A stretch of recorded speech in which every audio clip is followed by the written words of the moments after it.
feeling of being just another person. Birthday again.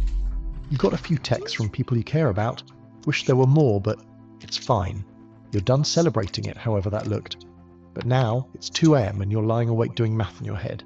How old are you now? How old you'll be in 5 years? How old your parents were when they had their lives together? How much time you've already let slip by? And how much time you might have left? Someone you went to high school with just started a business. Someone else bought a house. Someone else got promoted again. Another got engaged. While you're still in the same place you were last birthday, and you can't even remember what you've been doing all this time. You've been busy, exhausted, stressed, overwhelmed. But when you actually look back, it feels like you've done nothing. You thought by now you'd be somewhere. Not rich or famous necessarily, but further along. You don't even know where exactly, but not here. Not still figuring basic things out. Not still getting ready to start. Everyone around you seems to have it figured out. They're buying houses, getting married, building careers, creating things, traveling the world, living But it's also like you don't really. That's also because you're judging yourself way like more harsh than you judge everyone else because you only see to a certain extent what everyone's like what's going on in everyone else's life. So most of them most likely feel the exact same way as you. I mean, we're like humans are pretty funny. They like kind of like we do. There's so many. It's so easy to recognize this once you just like see it a couple times. But bro, like everyone has so many similar experiences. They just like they don't really know how to tell other people about it, so they show the best parts of their life. So that's why I mean 90% of these people are just like in the exact same situation as them for the most part. Don't use it as like a coping mechanism to not try. It's more of just like people only show usually the best parts of their life, so don't think you're behind, but sometimes it's even more demotivating. actual lives. And you're just existing, going through motions, surviving. Every accomplishment you do manage feels tiny when you see what others are doing. Sunday night dread isn't about Monday anymore. It's about all the Mondays, all the weeks that blur together into months you can't tell apart. Time is passing, but you're not moving with it. You keep telling yourself, I'll start soon, next month, maybe next year, when things settle down, when I'm ready. But years pass and you're still saying the same thing. It feels like you're wasting your one chance at a life. Like you'll get older more and more and realize you spent it distracting yourself into letting the years vanish. Like you're doomed to live a mediocre life. Now, mediocrity by definition just means averageness, moderate quality, or being at the center of the curve, which on its own doesn't sound terrible. It just means normal. But if someone rated your life, or any aspect of it almost, 5 out of 10, or described it as mid, you'd feel like you wasted it, you failed, because nobody wants to be called mediocre. And this fear, the fear of living a normal, mundane, ordinary, forgettable life, is stronger now than it's ever been. And so we spend our entire lives trying to prove we're more than average. We use up what little time we have trying to break above this invisible line, trying to earn proof that our lives amounted to something more than just mediocrity. But what even is this fear? Technically, there's nothing inherently wrong with living a normal, average life. By definition, most people throughout all of history have lived normal lives. Most of us come from average people living average lives. We need average. It's crazy because um like some people will mistake what average to like nothing. Like average doesn't mean you're not complex, you're not unique. It just means you you haven't done enough, and usually the most average people are just the ones that try their best to fit in with others because on your own you're already so unique in every way possible. No one will ever be where you are now, but you for some reason decide that you don't want that anymore and you want to be like everyone else. that's pretty much the deciding factor for every average person, every just normal person, is are you going to decide to just take your own path, or are you going to decide to force yourself to fit in with everyone else? That's pretty much just that's just kind of how it is. People to keep the world running. That's why almost everything about humans follows a bell curve. Height, intelligence, income, athleticism, happiness, wealth. Even how interesting a life looks from the outside. The curve is thin at both ends, very few exceptionally good and very few exceptionally bad. The vast majority, or about 68%, fall right in the middle. That's average. That's where most of us actually are in most areas of life. That's just the truth. But the issue is that we're told we should be exceptional at everything. That being average is failure. Every area of life became a competition. Your career, your body, your relationships, your hobbies, your entire existence. And in each area, you're measured, compared, and ranked. Social media shows you the top 0.1% of every category, all day, every day. The richest, fittest, happiest, most successful, most attractive people. Your brain doesn't process this as rare exceptions. It processes it as this is normal and you're falling short. Research on social comparison theory shows the more time people spend on social media, the more they feel like everyone else is happier, more successful. Well, usually, like I've already said this. This is a pretty common thing that most people only show what they well they're only gonna show what they want to show, obviously, and sometimes that can be bad things, but most of the time they only show their highlights, and it's always higher than it's out to seem. I mean, you can't really. It's like you try to judge who they are off of what they show online, but doing that will just completely, like, I dare you to literally find someone that find like a mutual friend that lives near you, and go on their Instagram, their TikTok, whatever, and look at what they post and try to think of what their life is like. And try to think of stereotypes, all that stuff. And then I want you to go up to them and meet them in real life and realize how it just doesn't really mean much. Like, it doesn't. But like, this is kind of most people realize this after a while, but it's also like it just goes to show that people need to hear this, because that is how serious social media is. Like, people are on it all day long, and then let's say you go through a whole summer and you don't barely talk to anyone, and you're on like TikTok the whole time. Then you start meeting people in real life, or not meeting, but you start seeing people at school and all that stuff, and you're just completely different. You're a different person. Like, it does change people, but it's just you can't look at like TikTok and all that shit and think, oh god, their life must be so much better than mine, because it's not always. It's not really how it Living works. better lives. Psychologists call this relative deprivation. You don't measure your life by absolute standards. You measure it by comparison to the people around you. And when around you includes every successful person online, you'll always feel behind in every single domain. You're not fit enough, not successful enough, not interesting enough, not happy enough. Even when you are objectively doing fine, maybe even above average in reality, it feels like you're failing because you're comparing yourself to extremes all the time. Our This is a huge problem for me too, because I'm like, I've always been doing above average at everything, but that kind of just gives you this feeling of like, if you're above average at everything, why can't you just be great at everything then? Like, if you just try a little harder, and that kind of social media is like the salt to the wound for that, and I think that's a big thing for a ton of people. Kind of, yeah, like you kind of set your bar in certain aspects to be super high.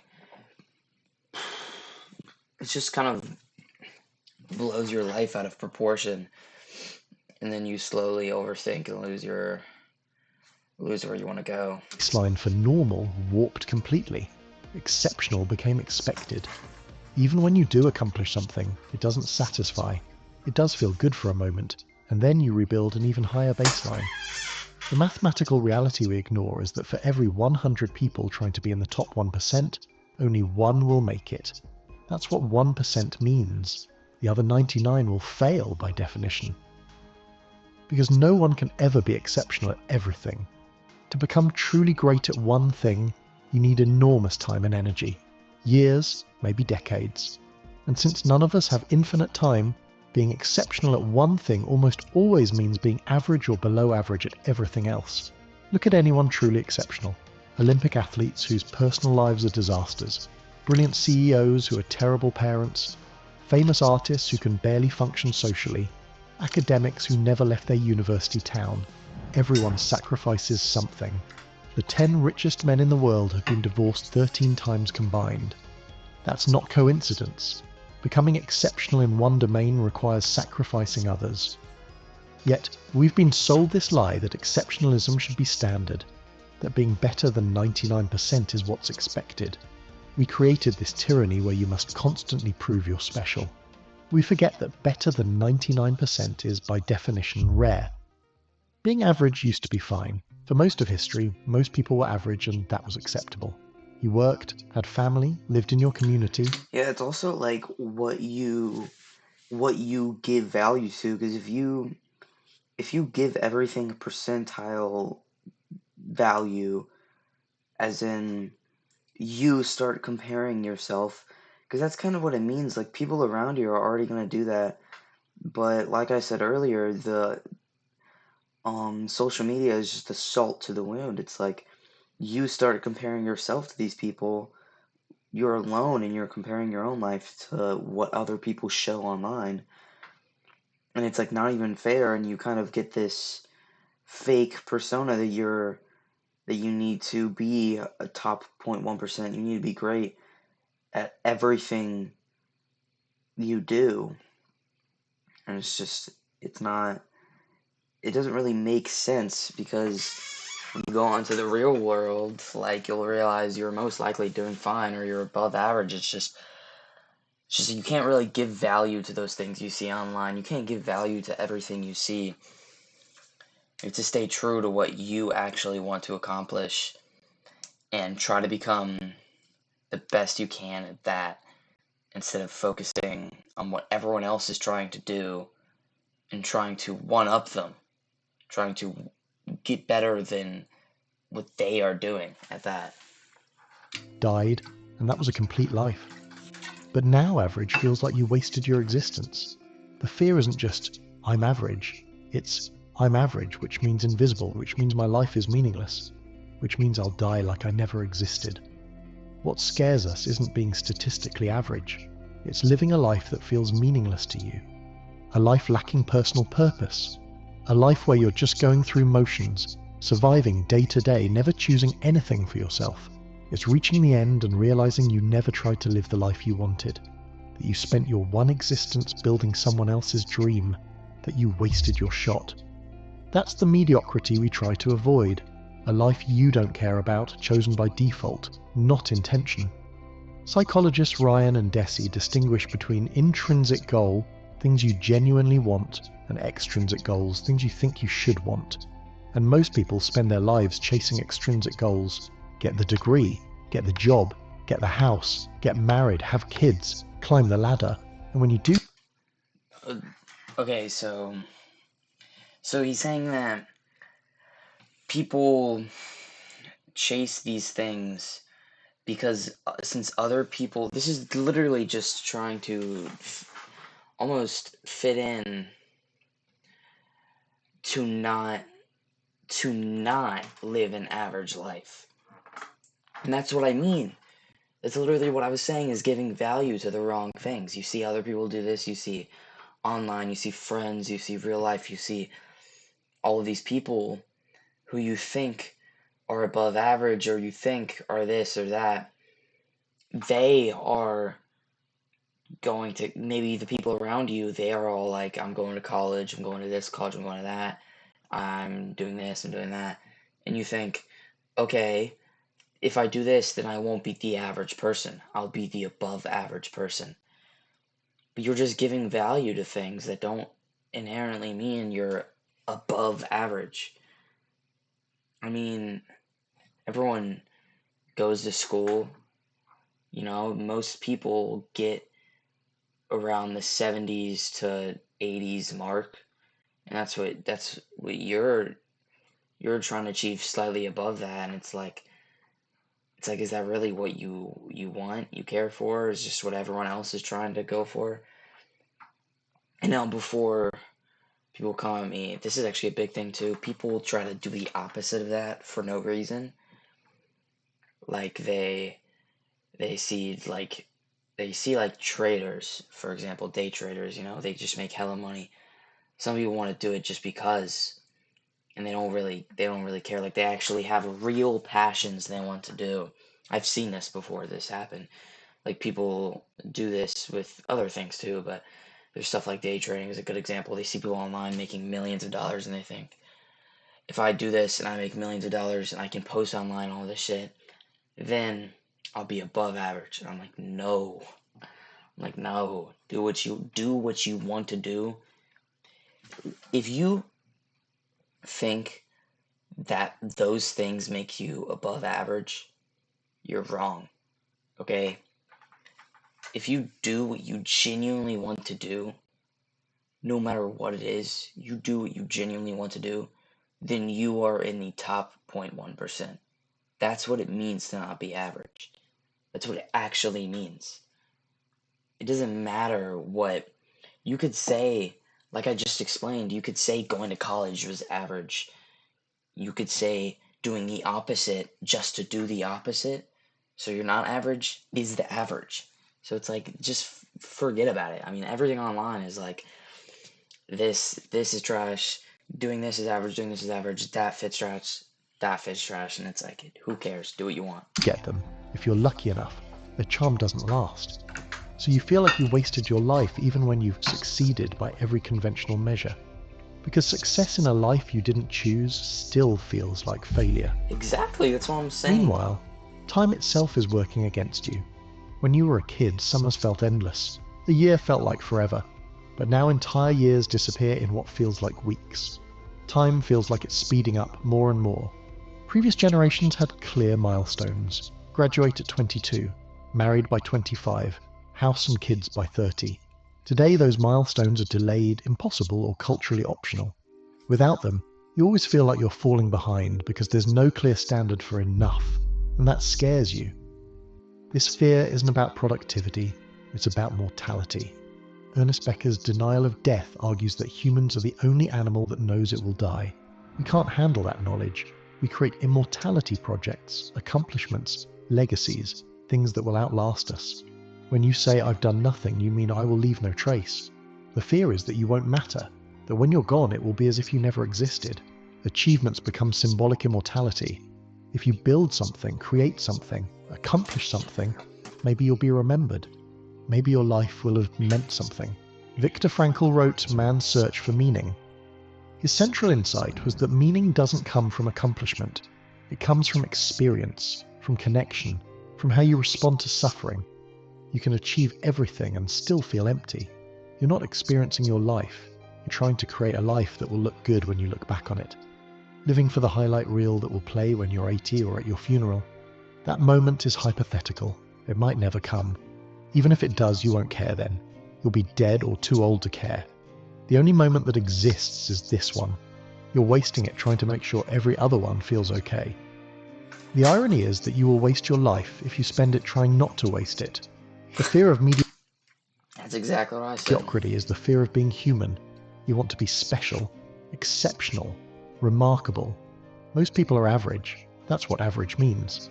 Most lives are ordinary. Most people don't do anything historically significant. They work, love, struggle, laugh, suffer, die. That's it. So if your life doesn't matter in some grand, measurable way, what's the point? Maybe the question is wrong. Maybe the point isn't to be exceptional. Maybe the point is just to be. David Foster Wallace says the really important kind of freedom involves attention and awareness and discipline and effort and being able truly to care about other people. The alternative is unconsciousness, the default setting, the constant gnawing sense of having had and lost some infinite thing. When people feel this way, some double down on productivity. Work harder, optimize more, achieve faster. Some chase increasingly extreme experiences like skydiving or adventuring. It might work for a moment. Then they come home and those feelings return. You can tell yourself, when I graduate, then I'll feel okay. When I lose the weight, then I'll feel confident. When I find the relationship, then I'll feel complete. When I make enough money, then I'll feel secure. That moment comes and goes in days. The problem isn't your circumstances, it's how you relate to your life. Always deferring satisfaction. Always one achievement away from feeling okay. Always living in the future. And when you aren't, you're being upset over your past. You're so focused on the life you didn't live, or that you're yet to live, that you're not living the life you have. The fear of wasting your life causes you to waste your life. So stop measuring. You can't optimize your way into meaning. You can't achieve your way into peace. Recognize the moments that made you the happiest, that made you forget about your problems and cherish them. The only antidote to the feeling of wasted time is to be fully present, not planning the next thing, not ruminating on the last thing. That's harder than any achievement and more valuable. Accept that you might always feel behind. The goalpost will always move. You'll always be able to find someone doing more, achieving more, living better. That feeling might be permanent. The question becomes, can you live a meaningful life while feeling behind? Because most people will reach the end and realize they spent their whole lives comparing themselves to people who don't exist, chasing goals they didn't even want, performing for an audience that wasn't watching. You don't have to be one of them. You can't control whether you'll be remembered, whether you'll matter in some grand historical sense, whether you'll ever feel exceptional, but you can control whether you're present, whether you choose something that matters to you, even if it doesn't look impressive to anyone else. That might not feel like enough, but it's all there is, and maybe that's okay.